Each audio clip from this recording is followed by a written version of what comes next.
Hey there guys, and how you all doing today? My name's Rob, aka Crime Magic, and I thought I'd do another live commentary for you. This is the head-to-head seasons mode. We're going to do a run of how I do in head-to-head seasons, and hopefully I'll make it to Division 1. But yeah, this is another live commentary. I'm not going to do these all of the time, but I just want to apologise on the last video for a crackly mic. I've got a little bit of a problem with it, but I think I've managed to sort it. What it was the cable was feeding its way out of the headset up in the top corner, so you might be able to see the bit of tape that I've got just here. And hopefully that's fixed it. I mean, I've got my feedback function on, so if it does crackle, I'll know about it. But yeah, I want to get into the commentary. Fortunately for me, the mic is now working, so that's the good thing. And what I'm planning to do is talk about Coventry City's season once I've scored this beauty with John Fleck. What a goal there. Coventry, for those of you guys that don't know, Coventry got relegated from the Championship last season, finishing in 22nd place, 23rd place. So we didn't do very well. But at the end of the day, it's just one of those things. We got relegated, and we were looking to rebuild and start again in the Empower League 1. And I was actually expecting we were going to really do amazingly well. We were going to do fantastic, but this wasn't the case, as you guys all know. We haven't been playing well at all. We actually hadn't got a win on the board up until about 3 games ago, and that was about, I believe we played 9 games and we hadn't even got a win on the board, so we were doing absolutely dreadfully. And our manager Andy Thorne at the time got sacked, and they said they were going to take their time in getting a new manager in. During that time, Richard Shaw did a pretty poor job, if I'm honest. I love the guy. He's a Cov legend. He played for us for 13 years, but he was not a manager. He wasn't a manager. All it was Andy Thorne's tactics rehashed to... They were Andy Thorne's tactics rehashed, and with a few players changed around every now and again. That was it. So the manager we got in was Mark Robbins, and I was actually pretty happy with this because BFC 1912, I think 1812, 1912. I always get his name wrong. You guys will know Ad from the channel previously. He's been on, been in videos before. But their manager, Barnsley's manager, was Mark Robbins at the time. At one time last season before, he got the sack due to transfer negotiations or transfer budgets not being worked out, which, hey ho, it's probably going to happen again with Cov, but you know, we'll wait and see. But for him, he did really well to keep Barnsley in the Championship for so long. I mean, they're still there now and they're doing pretty well. They're in the mid-table, but he did well to keep them in the Championship when they were always, along with us, one of the favourites to go down. So I was expecting him to do a pretty good job. And also with Rotherham, when he first managed Rotherham, he was actually top of the table with them when he got the sack there as well. So I was expecting him to do a great job of it in League 1, and so far he hasn't done badly. We played against Arsenal in his second game in charge and we lost 6-1, but there was a fight there. There was more of a fight there than before. In the first half, it could have easily have been 1-0 to us, and to play against Arsenal and do well against Arsenal for the vast majority of the first half, it was pretty good if you ask me. I mean, they're a strong team, they're a quick team. Goal. Yeah, they're a strong team and a quick team, so to manage to only go in at half time 1-0 down through a great bit of play and a Giroud lobbed ball over the top of the keeper wasn't too bad. I mean, we were expecting to go in at half time 2 or 3-0 down, and it could have easily have been, as I say, 1-0 to us or 0-0. So we did well there.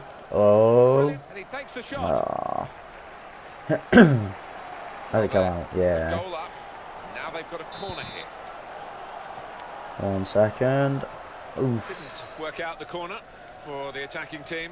But yeah, it was good to see the Arsenal ground as well, because it was an absolutely fantastic ground. The best way I can explain it is, do you know when the toothpaste commercials have the glint in the teeth to always make it look as cheesy as anything, like you're going to have the cleanest teeth ever? That was sort of what went through your mind when you first went through the Arsenal ground. It was so clean, it was unbelievable. Here's the cross.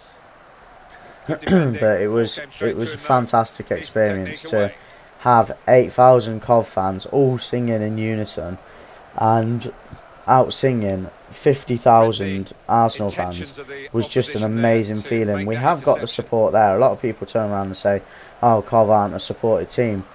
8,000 people went to London. Bullshit, are we not a well supported team? We are a very well supported team. The only problem is people don't agree with spending their money on a corrupt ownership such as our owners Sisu, and what they did with the club before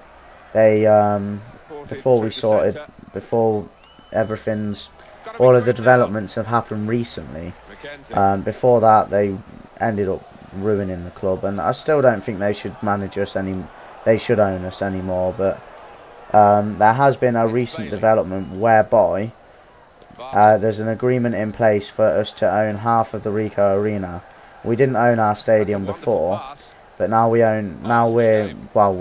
We don't own half, but there's an agreement there that means we can buy half of the Rico Arena, which will be fantastic for us because it's a massive music venue as well. And it'll mean that we get more money from that. Oh, free ball. No, free ball, and but it'll mean we get half of the revenue from all of the music and stuff like that. It's pending negotiations, so there's still more negotiations going on, and we'll see how it goes. I mean, what I want ideally is for us to own half of the stadium, own half of the rights to all of the music and stuff like that we're going to get, and to for Sisu then to sell up and move on with their own sort of plans and sell up and get us a decent owner in. I mean, there's been loads of people talking about different owners, and I can't really say I want any of them because they just muck you all about, and I don't know why this guy's paused the game. That would be why.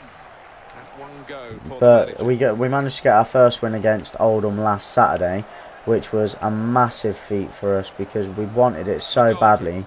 It was unbelievable. And Cody McDonald came on at the end of the game for the last 5-10 minutes and stuck one away with 2 minutes left to make us win 1-0. And as I say, it was absolutely fantastic to be able to finally get that first win on the board because we needed it so badly. It was unbelievable. All of the fans have been getting downhearted, saying we're gonna always lose in this, that and the other. Me, myself included, I won't deny it, I've been the exact same. And why is this guy not skipping? But it's been a good time recently because, as I say, we won 1-0 against Oldham. We then came to the Rico Arena against the MK Dons, and we were I was expecting maybe a draw, maybe a 1-0 win, but we managed to get the 1-1 draw. So we got a point from MK Dons, and they're quite high up the league. Sorry, I think they're 3rd or 4th, which isn't bad considering. And for us to get a draw against a team like that when we are in the relegation zone is pretty good going. I mean, and then of course on Saturday we then played against who did we play against? We played against Bournemouth, and we played well we didn't really play well for the first half. It was a fairly tight affair, you know, nitty gritty. We had to grind out the first half and go in 0-0. And then in the second half we came out and played a lot better than we did the first. We just lacked that one bit of cutting edge. So Mark Robbins, again, I was speaking about him earlier, he brought on Callum Ball.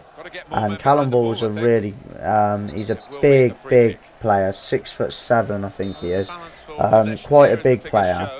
And I thought, we're not going to do anything, but we managed to. He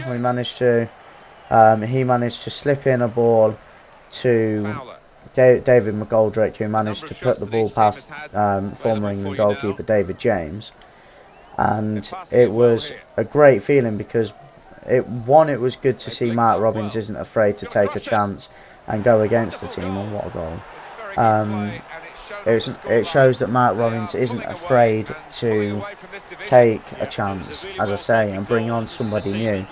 And Ball made a massive difference. He was fantastic, really.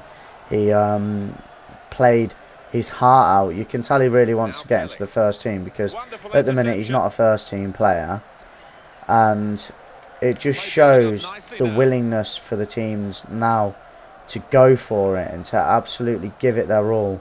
Because we've got that first win on the board, we've got the draw against the MK Dons, and now we've got that elusive first win at home as well. Fantastic news. So the main thing is for us now is to carry on that run, and we've got York City on Tuesday. I think we'll make a couple of big changes for that. I think by the rules you're allowed to make 4 changes. And here's another goal coming up. Moose! No, it's not.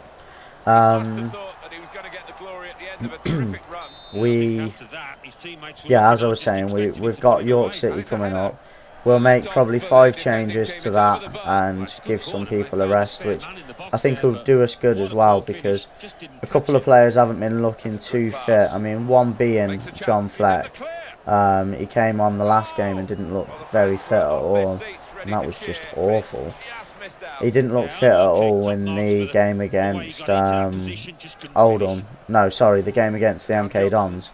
He just looked like he'd lacked that bit of a spark. But at the game against Bournemouth, he did look a lot sharper, a lot more fit. He looked as though he was ready to play. And I don't know whether that was because we played him in the attacking forward centre role, or whether it was just that he had a little bit more fitness, that they had more fitness when he played this game because of what he played, because of the amount of time he played in the game against the MK Dons. And I think that we'll finally start to see more fitness coming in, creeping in. And the only way is, well, there is down, of course, but if you ask me, the only way that we're going is up now. We've got Swindon on Saturday, next Saturday. So that'll be, again, a really tough game with their manager being Paolo Di Canio. Hopefully we'll be able to wind him up a bit, get him making mistakes, and we'll see how that goes. But that's an away game, so Swindon are probably, well, they are going to have the majority of fans. Come on, put it in. John Fleck. Oh. My expectations now are for us to kick on up the table and to hopefully start making a playoff push. I mean, we're 7 points behind the playoffs. I don't think we're going to go up as champions. I think that's pretty much out the window now. But I think playoffs are a realistic shout, because anyone can beat anyone in League One. The same happened in the Championship. Anyone could beat anyone. And if we put a string of 3 or 4 good results together, like we have done so far, I mean, the 7 points from the 9 is Championship winning form. So, if we carry on with this, we could climb up the table, get to the playoffs, and I honestly think we've still got a chance of going back up to the Championship next season. I honestly do. I think Baker, again, Carl Baker has been fantastic the past 2 games. He's been given the captaincy by Matt Robbins, and I think he deserves it. I really do. He seems a lot more vocal than any of the previous ones. We had Kevin Kilban previous to him, and Sammy Clingan, and I think that Baker's been a hell of a lot more, as I say, a lot more vocal than we're expecting before and we've had all season. Should I do it? Yes. Oh, and a fucking mess. McSheffrey's also, he's looked a little bit flat-footed again, and he hasn't looked fit, but he's getting on, so I don't know whether he'll carry on playing for much longer, because he's just not looking as good as he used to be. I'll always support him.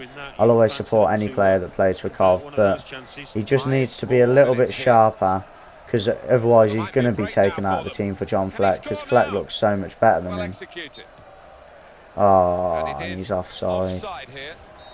Anyway, this game's going quite well. We've got pretty much a 3-0 win, fairly easy, didn't have to do much. And yeah, the future of the channel, as I say, is going to be more, I'll do 3 games, do the highlights and commentate over them, and every now and then I'll do a live com every time that I've got something to say. Hopefully you'll all enjoy it, and as always, if you do, then leave a comment, leave some support, sorry, leave a like, you know, just show that you really want me to carry on with this series, because I love the head-to-head seasons mode, and I haven't really played it because I wanted to keep it for videoing purposes, and I wasn't feeling well enough yesterday to be able to record, sorry. So I didn't record, and I just carried on playing the Ultimate Team version, but I love this version, so obviously I'm feeling a lot better than I was as well, which is another update. Starting to get a little bit better. The voice still sounds horrible, but I'm not coughing as much as I was, which is good news. And hopefully, fingers crossed, in the next 4 or 5 days I'll be getting a lot better and we can start those live streams. I'm off on Wednesday, off from work, so hopefully I'll be alright then to be able to carry on with them. So yeah, hopefully you enjoyed the video. If you did, please leave a like rating. If you're not subscribed to the channel already, then please do so, and I will see you guys later.